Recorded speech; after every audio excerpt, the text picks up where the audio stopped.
Akhirnya setelah menunggu 31 tahun dan 5 bulan atau 11.486 hari, akhirnya Indonesia berhasil menjadi juara di level ASEAN di SEA Games ya. Pertandingan yang sangat seru, pertandingan yang menegangkan, pertandingan yang mendebarkan, pertandingan yang penuh intrik, drama, bahkan juga ada prank setelah wasit asal Oman kalau nggak salah ya, dikira oleh bench kita sudah meniupkan peluit tanda berakhirnya pertandingan, ternyata masih lanjut. Ada kemudian gol penyeimbang yang bikin ya sempat juga kita semua deg-degan ya, tapi akhirnya memang usaha tidak mengkhianati hasil. Ya mungkin ini kata yang tepat untuk mengawali video gua kali ini. Ya karena memang permainan Indonesia dari mulai pertandingan pertama di grup menghadapi Filipina itu kelihatan banget relatif konsisten. Jadi nggak terburu-buru, nggak asal bola lambung ke depan.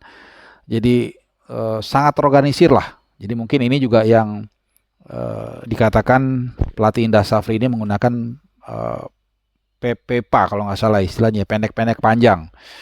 Dan khusus untuk Indra Safri sendiri, ini adalah prestasi yang memang tampaknya memang jodohnya Indra Safri ini di timnas. Setelah sukses tahun 2013 dengan tim nasional Indonesia U atau Under 19, kemudian juga di AFF U22 ya, di tempat yang sama juga tahun 2019 di Kamboja juga nih, di lapangan yang sama juga, sukses juga, mengalahkan Thailand juga. Dan berselang dari 2019 berarti 4 tahun Indonesia atau Indra Safri mengantarkan timnas Indonesia Under 22 menjadi yang terbaik di SEA Games. Ya, ini adalah gelar ketiga Indonesia di level ASEAN di SEA Games saja, karena di AFF atau di Piala Tiger dulu namanya kita belum pernah juara. Dan sebuah prestasi yang rasa-rasanya mengutip apa yang dikatakan oleh Indra Safri ya, mudah-mudahan dia katakan ini bisa menjadi titik tolak kebangkitan sepak bola Indonesia. Nah, jadi jangan berhenti di sini, jangan berpuas diri. Ini adalah satu langkah kecil dari ketertinggalan sepak bola kita di ASEAN. Harus dihargain iya, tapi jangan cepat puas. Jadi harus terus mengejar ketertinggalan kita, karena setelah Thailand dan Vietnam, Kamboja juga sudah mulai bangkit ya, walaupun masih memang levelnya di bawah kita. Tapi ya itu tadi, kita harus mengejar ketertinggalan. Nah, terkait pertandingan ini yang gue bilang ini lengkap banget semuanya. Ibaratnya paket lengkap lah. Jadi mulai dari golnya banyak, kemudian juga banjir. Jadi bukan hanya banjir gol ya, 7 gol tercipta. 7 gol tercipta, 6 kartu merah, 16 kartu kuning, luar biasa. Mungkin ini adalah ya, lo bisa cari, mungkin ini adalah final paling banyak yang bertabur kartu. Mungkin ya. Paling mungkin kalahnya sama River Plate lah, sama Boca Juniors mungkin ya. Jadi 6 kartu kuning, kalau 16 kartu kuning udah lah nggak usah dibahas ya, banyak banget lah pokoknya dibagi ke dua tim. 6 kartu merah itu 4 untuk Thailand, 2 untuk kita. Tapi 4-nya itu 1 official, 3 outfield atau bukan outfield, pemain. Indonesia 2, 1 ke official, 1 ke pemain, Komang Teguh ya.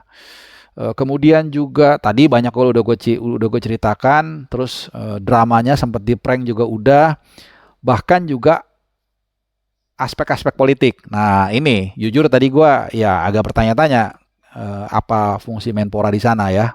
Ya tapi it's okay lah, kita nggak mau ke sana. Yang jelas dari line up, kita bicara line up lah sekarang ya. Ini adalah skuad terbaik yang memang dimiliki oleh atau ditampilkan oleh Indra Safri ya.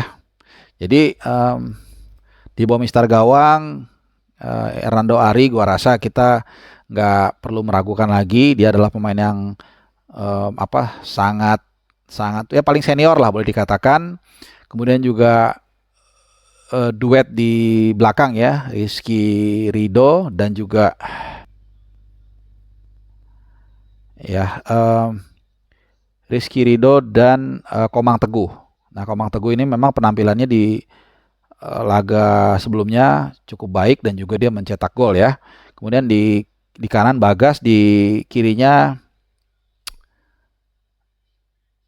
Haikal. Kemudian di tengahnya Taufani Muslihudin, kemudian juga Alfreanda Dewangga, dan juga Marcelino Ferdinand.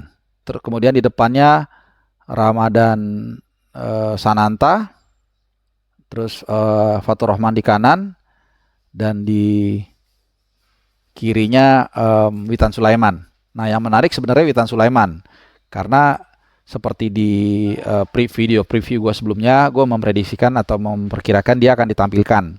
Kenapa? Karena peran dia sebagai perusak, peran dia sebagai destroyer, mengacak-acak ini memang diperlukan. Walaupun dia belum mencetak gol, bahkan tidak mencetak gol sampai di partai puncak. Ya, tapi ini dia. Sama mungkin seperti Giro di Piala Dunia 98, nggak pernah nyetak gol, hampir nggak ada shoot on goal, tapi peran dia sebagai pemantul dibutuhkan. Kalau Witan ini sebagai destroyer. Dan dia adalah satu-satunya pemain yang mencatatkan starter seluruh pertandingan di SEA Games kali ini. Di babak grup 4 kali, bahkan melawan Kamboja dia menjadi kapten, lalu menghadapi Vietnam, dan kemarin menghadapi Thailand. Nah, memang kalau kita lihat kemenangan Indonesia ini dibedakan oleh hal yang tipis ya. Jadi ketika kita sudah unggul 2-0, sempat disamakan 2-2.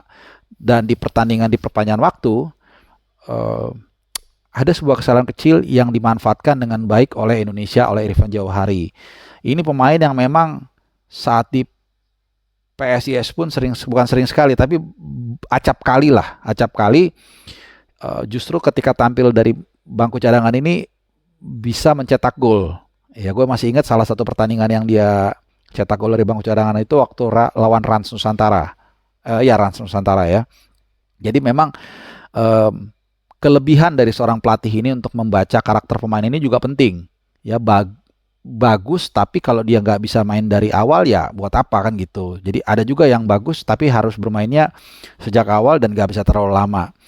Nah, kemudian ya itu tadi, setelah kita unggul 3-2, kemudian juga kita unggul satu pemain, bahkan sempat kita unggul, jadi waktu itu kondisinya 10 lawan 9, kemudian akhirnya 10 lawan 8. Nah, ini udah selesai, dan akhirnya kita berturut-turut mendapatkan gol yang ya ini boleh dikatakan icing the cake ya, dari Fajar Fatur Rahman di babak pertama extra time, dan dilengkapi oleh Beckham Putra.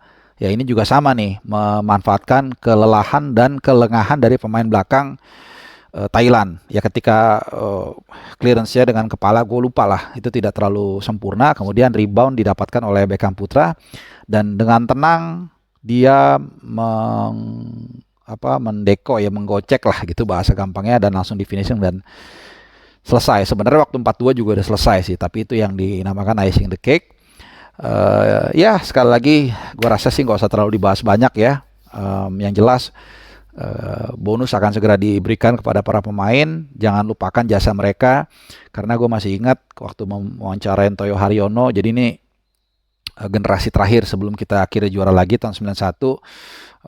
Mereka Robi Darwis ya, tahun 91. Robi Darwis 87 91. Robi Darwis dan kawan-kawan itu hanya mendapatkan 100.000 per bulan walaupun seumur hidup, tapi ya 100.000 sekarang mana ada artinya ya. Sekali makan di Hokben aja mungkin udah tinggal 20.000 ya dengan dengan teh ocanya. Jadi ini juga perlu diperhatikan. Jadi jangan sampai kita tidak menghargai pahlawan-pahlawan kita yang sudah berjasa ya, mulai dari Enar Noari, Muhammad Adi Satrio, kemudian Bagas, Rio Fahmi, Rizky Ridho, Pratama Arhan, sampai depan Ramadan Sananta. Ini benar-benar harus diperhatikan. Nah, sedikit gue akan mengulas soal Ramadan Sananta. Memang tidak bisa dipungkiri, ini adalah missing puzzle yang selama 30 tahun lebih kita mencari ini kemana-mana ya. Ternyata ya kita lihat di partai final, kalau tidak ada Ramadan Sananta, tidak ada 2 gol di pertandingan waktu normal, mungkin kita nggak akan bisa menang. Dan selama ini kan yang kita selalu kekurangan itu kan, finisher. Dan sekali lagi inilah buah dari kompetisi yang baik. Bagaimana kita lihat PSM Makassar yang membina dia akhirnya lahirlah pemain seperti Ramadan Sananta, kemudian Ananda Raihan, pemain yang mungkin khususnya Ananda Raihan lah, tidak ada yang tahu sebelumnya, tapi kemudian menjadi salah satu pemain yang cukup penting di lini, bukan cukup penting, sangat penting di lini tengah dari tim nasional Indonesia U22. Ramadan Sananta juga bagaimana kesempatan yang diberikan oleh Bernardo Tavares memberikan impact positif juga kepada tim nasional Indonesia. 11 gol diciptakan kemarin bersama Juku Eja. Kemudian juga Borneo FC ada 4 pemain ya, Fatur Rahman kalau nggak salah. Terus Komang Teguh, Muslihudin, satu lagi siapa gue lupa. Pokoknya ada 4 yang akhirnya kita lihat semuanya saling memberikan kontribusi, dan juga pelatih Indra Safri yang mampu dan timnya ya, Kurniawan sebagai pelatih striker, lalu Bima Sakti pelatih untuk gelandang pastinya, kemudian Eko Prijanto pelatih untuk khusus defense, dan juga Sahari Gultom pelatih kiper yang kemudian akhirnya dengan baik meramu tim ini menjadi satu kekuatan. Dan jangan lupa bukan hampir tapi semua pemain ini pernah menjadi starter. Ini yang penting. Jadi tidak ada bintang di tim ini. Semua pemain juga mendapatkan menit play yang cukup di atas 100 semua. Memang paling banyak adalah Rizky Ridho dan Dewa Angga. Itu kalau nggak salah 1, 2, 3, 4, 5 kali 9 berapa? 450 menit lebih. Mungkin hampir 500 menit ya. Mereka paling banyak. Jadi ya sekali lagi memang kalau dikatakan beruntung, gue sangat nggak setuju. Tapi ini adalah ketika usaha bertemu dengan kesempatan ya. Ya gue rasa itu dulu. Nanti gue akan bikin angle-angle yang lain, mungkin khusus untuk pemain-pemain mana aja yang punya kontribusi lebih atau yang punya kontribusi khusus, dan juga dari aspek kepelatihan dan seterusnya. Dan mudah-mudahan nanti gue bisa mewawancarai juga salah satu dari 20 pahlawan Indonesia yang baru saja memberikan gelar Indonesia pertama dalam 31 tahun 5 bulan alias 11.486 hari. Oke, untuk kali ini sekian dulu. Tunggu video gue berikutnya soal kemenangan Indonesia atau juaranya Indonesia di SEA Games dengan angle yang lain. Salam juara, salam emas.